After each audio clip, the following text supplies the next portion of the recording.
نہ فیلڈنگ کے اوپر ایکسٹرا ایفرٹ کر رہے ہیں کہ وہ نہیں چاہتے کہ اتنی سیریس اور کریٹیکل انجری ان کو ہو. تو یہ وجہ ایک ہو سکتی ہے. بٹ دیکھنا یہ ہے کہ آپ کا کرکٹ کا معیار کہاں جا رہا ہے, یہ ہمیں سب سے زیادہ دیکھیے پورے میچز کا اگر میں اس کو سمرائز کروں تو اسٹارٹ سے لے کے فائنل تک, فائنل تھوڑا سا انٹرسٹنگ ہوا مگر اس کے علاوہ جتنے بھی میچز تھے وہ کمپلیٹلی ون سائیڈڈ رہے. بہت تھوڑے ایسے میچز تھے کہ جس کے اندر ہمیں کمپیٹیٹو کرکٹ دیکھنے کو ملی. اس کے علاوہ ہم جو نئے ٹیلنٹ کی بات کرتے ہیں تو نئے ٹیلنٹ کو ایک تو پوری طرح سے موقع نہیں دیا گیا, اور جن کو موقع دیا گیا محمد یاسر صاحب, میں آپ کی نا پوری بات سمجھ رہا ہوں, جو دیکھنے والے یقینی طور پہ وہ بھی اس کو سیکنڈ کر رہے ہیں.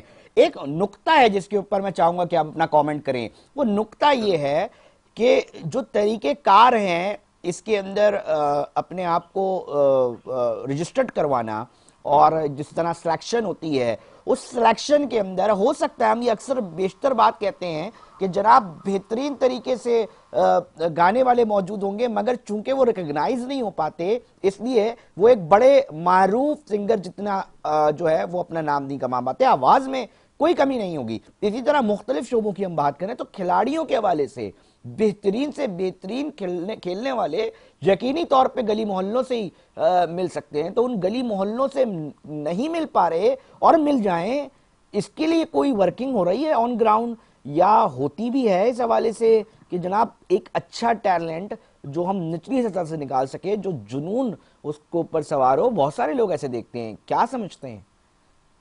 علی رضا, یہ ایک بہت ہی آپ سمجھیں کہ $1 ملین کوشچن آپ نے کر لیا. دیکھیں یہ جو فرینچائزز جتنی بھی ہیں ان سب کی یہ ذمہ داری ہے کہ وہ نئے ٹیلنٹ کو تلاش کریں, گراس روٹ لیول کے اوپر جا کے ینگسٹرز کو موقع دیں. مگر ایک سوائے لاہور قلندرز کے اور کوئی ایسی فرینچائز نہیں ہے جو اس کے اوپر کام کر رہی ہے, جو ینگسٹرز کو تلاش کر رہی ہے, موقع دے رہی ہے, انہیں سٹار بنا رہی ہے.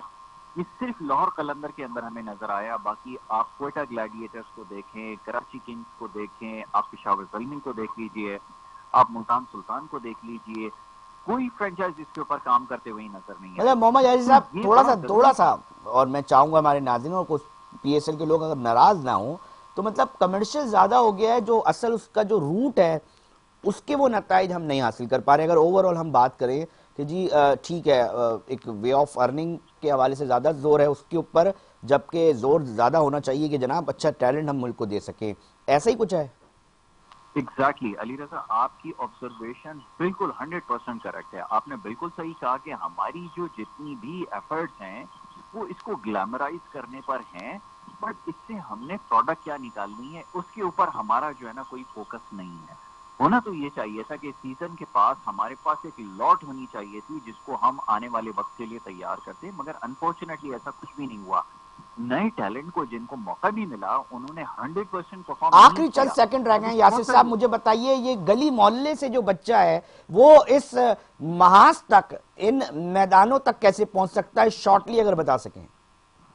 اس کے لیے میں آپ کو بڑا شارٹلی اور بڑا میں آپ کو اسٹریٹ فارورڈ ہو کر بتاتا ہوں کہ اس کے لیے آپ کے تعلقات جو فرینچائز کے اونر ہیں اس کے ساتھ ہونا چاہیے.